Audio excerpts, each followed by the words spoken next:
अरे बापरे! चक्क मटणामध्ये डाळ असे म्हणणारेही भले भले ही रेसिपी खाल्ल्यानंतर चकित होतील. तर मग चला करूया. तर मंडळी, आज आपण बनवतोय मटण डाल गोश. ही हैदराबादी डिश आहे, पण घरच्या घरी घरच्या चवीने कशी बनवायची ते मी तुम्हाला दाखवणार आहे. खूप सोपी आहे आणि चविष्ट आहे. तर त्यासाठी इथे 3 डाळी घेतलेल्या आहेत मी. इथे 1 वाटीवर तूर डाळ घेतली आहे, अर्धी वाटी चणा डाळ घेतलेली आहे, पाव वाटी मी मसूर डाळ घेतलेली आहे. तुम्हाला हवी असेल तर तुम्ही एका डाळीपासून ही बनवू शकता. या डाळींसोबत अजून एक सिक्रेट आहे काय घालायचं ते मी पुढे दाखवणारच आहे तुम्हाला. अशा पद्धतीने मी तिन्ही डाळी कुकरमध्ये घेतल्या. आता स्वच्छ 3 पाण्याने धुवून घेणार आहे आणि डाळ शिजेल इतकं पाणी यामध्ये घालायचं आहे. डाळ आपल्याला गरगरीत अशी शिजवून घ्यायची आहे. पाणी काय जास्त घालायचं नाही यामध्ये, डाळ शिजेल इतपत पाणी घालायचं आहे. मोठ्या वाटीने 2.5 वाट्या मी पाणी घातलेलं आहे. यामध्ये अर्धा चमचा हळद घातलेली आहे आणि 1 चमचाभर यामध्ये मी मीठ घातलेलं आहे. कुकरचं झाकण लावलं आणि मी डाळ शिजण्यासाठी ठेवलेली आहे. मोठ्या आचेवर 2 ते 3 शिट्ट्या डाळीच्या काढलेल्या आहेत आणि गॅस एकदम बारीक करून म्हणजेच मंद आचेवर 1 शिट्टी काढलेली आहे. डाळ छान शिजते अशा पद्धतीने. नेहमीच्या त्याच पद्धतीने जर तुम्हाला मटण खाऊन कंटाळा आला असेल तर या पद्धतीने एकदा हैदराबादी मटण डाल गोश करूनच बघा. घरी कोणी नॉनव्हेज प्रेमी असेल त्यांच्यासाठी किंवा घरी पाहुणे आले तर त्यांच्यासाठी अचानकच तुम्ही करू शकता. अत्यंत सोपी आणि पटकन होणारी आहे. जास्त काही वाटण घाटणही करायची गरज नाही. तितकीच चविष्ट काहीतरी वेगळं आणि स्पेशल आहे. तर मंडळी, अशा तऱ्हेने आपलं कुकर झालेलं आहे आणि आता डाळ बघू शकता मस्त गरगरीत शिजलं आहे. जरा सुद्धा पाणी त्यामध्ये राहिलेलं नाहीये. गरम आहे तोवरच मी ही पळीनं छान अशी घोटून घेतलेली आहे. तुम्ही ही डाळ रवीने सुद्धा घोटून घेऊ शकता. छान शिजली की रवीचीही गरज लागत नाही. बघू शकता गरम गरम आहे तोवरच मी पळीने असे फिरवून घोटून घेतलेले आहे. छान पूर्णासारखी डाळ झाली आहे. घोटून घेतलेली सगळी डाळ एका भांड्यामध्ये काढलेली आहे. कुकरमधली सगळी डाळ एका भांड्यात काढली आणि त्याला थोडीशी डाळ लागली होती, त्यातच थोडं पाणी घातलेलं आहे आणि तेही डाळीचं पाणी मी त्या भांड्यामध्ये ओतलेलं आहे. मस्त अशी एकसंध झाली आहे डाळ. आपल्याला डाळगोशसाठी लागणारी डाळ तयार आहे. आता आपल्याला त्याच्या पुढची तयारी करायची आहे. त्यासाठी तोच कुकर मी स्वच्छ धुवून घेतला आणि त्याच कुकरमध्ये आपल्याला मटण शिजवून घ्यायचं आहे आणि त्यासाठी छान अशी फोडणी घालायची आहे. त्या फोडणीसाठी आपल्याला इथे खडे मसाले लागणार आहेत. तर मी या प्लेटमध्ये काही खडे मसाले घेतलेले आहेत. याच खड्या मसाल्यांनी खूप छान टेस्ट येणार आहे डाळ गोशला.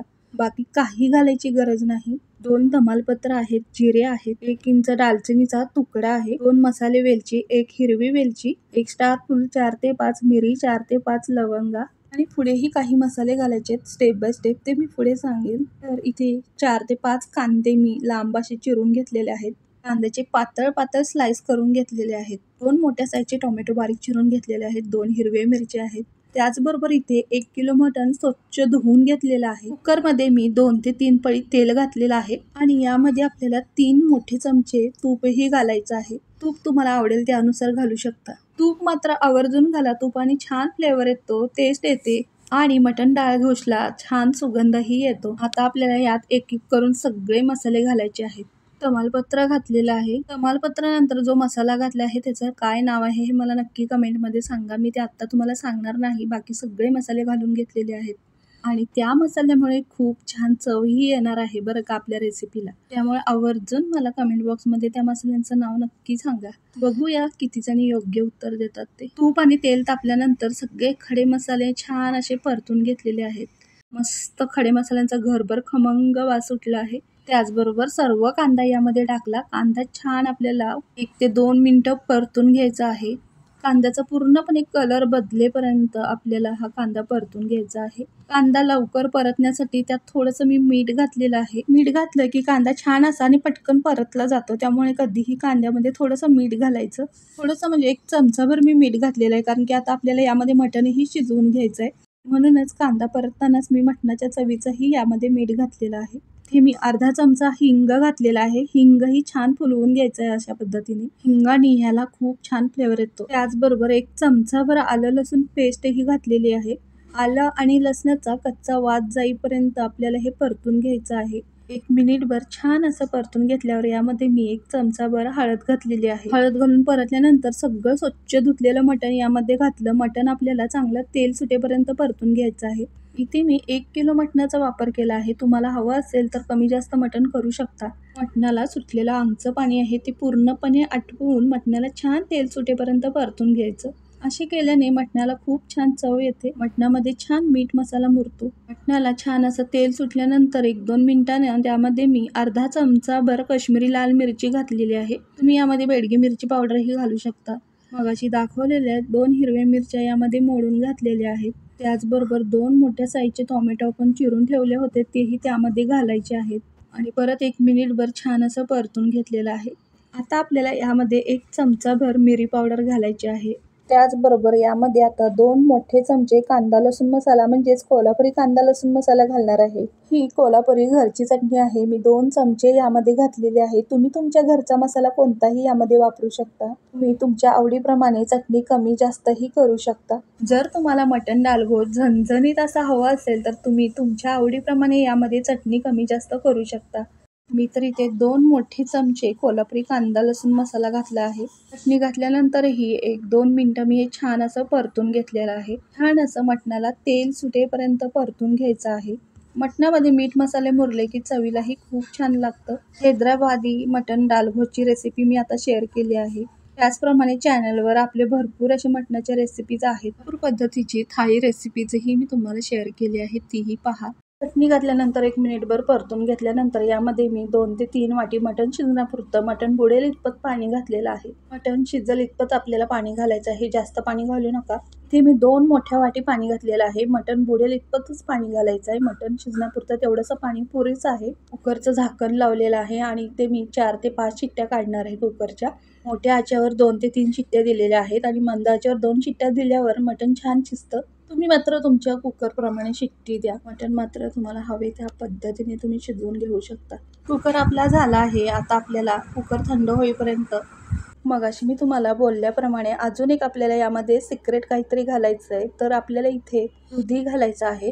दुधीची वरची सालं काढून घेतलेली आहेत आणि दुधी स्वच्छ धुवून मी अर्धा दुधी इथे घेतलेला आहे. मी दुधीच्या छोट्या छोट्या फोडी करून घेतलेल्या आहेत.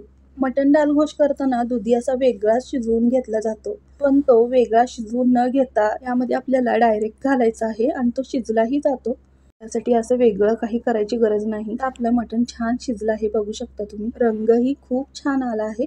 अगदी 5 शिट्ट्यामध्ये मटण छान गरगरीत शिजलं आहे. हाडापासून पूर्णपणे वेगळं झालं आहे. आता आपल्याला या स्टेजलाच इथे दुधी घालायचं आहे. सर्व दुधी यामध्ये मी घातलेलं आहे. बाकीचे जिन्नस घालून शिजेपर्यंत दुधीही छान शिजलं जातं. असं काही वेगळं शिजवून घ्यायची गरज नाहीये.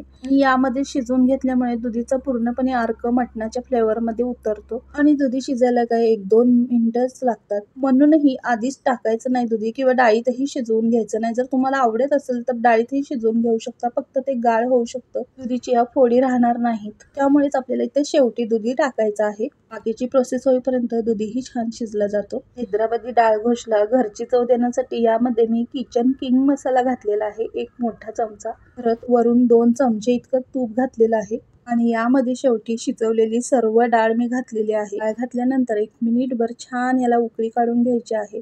मटण आणि डाळ तर शिजलेलीच आहे. एका उकळीमध्ये दुधीही छान शिजला जातो. मटण, डाळ आणि दुधी याचा छान मिलाप आणि खडे मसाल्यांचा फ्लेवर म्हणजेच मटण डालगोश. खास करून नॉनव्हेज प्रेमी असाल त्यांच्यासाठी एक मस्त डिश मी घरगुती पद्धतीची मटण डालगोश रेसिपी शेअर केली आहे. डाळगोशलाही छान उकळी आली आहे. दुधीही शिजला आहे, बघू शकता. वरून एक अर्धा लिंबूचा रस घातलेला आहे पिळून. त्याच्यासोबत मस्त जिरा राईस करायचा. मी मटणासोबत खायचा अळणी भात याची रेसिपी तुम्हाला शेअर केली आहे. त्या पद्धतीने मी आज भात केला होता. मटणासोबत खायचा इंद्रायणी तुकड्याचा मटण अळणी भात आमच्या आहुंना खूपच आवडतो. त्यासोबत असा मस्त हैदराबादी डिश म्हणजेच मटण डाळगोश एक नंबर कॉम्बिनेशन आहे. त्याचबरोबर यामध्ये हिरवी बारीक चिरलेली भरपूर अशी कोथिंबीर घातलेली आहे आणि शेवटी इथे 2 मोठे चमचे मटण मसाला घातलेला आहे आणि परत एकदा 1 चमचाभर किचन किंग मसाला नक्की घाला. या किचन किंग मसाल्याने खूप छान चव येते बरं का. थोडंसं मीठ लागणार होतं, त्याचप्रमाणे थोडं म्हणजेच अर्धा चमचा मी मीठ घातलेलं आहे. परत याच्या आधीही 2 वेळा मीठ घातलेलं आहे, त्यामुळे मीठ मात्र बेताने आणि चवीनुसार घाला. छान असं मटण डालगोश आपलं तयार आहे. नॉनव्हेज प्रेमींसाठी घरगुती चवीची खास अशी हैदराबादी डिश रेसिपी शेअर केली आहे. रेसिपी पूर्ण पहा आणि उद्या रविवारच आहे, नक्की करा. रेसिपी शेअर करा, लाईक करा, सबस्क्राईब करा. धन्यवाद.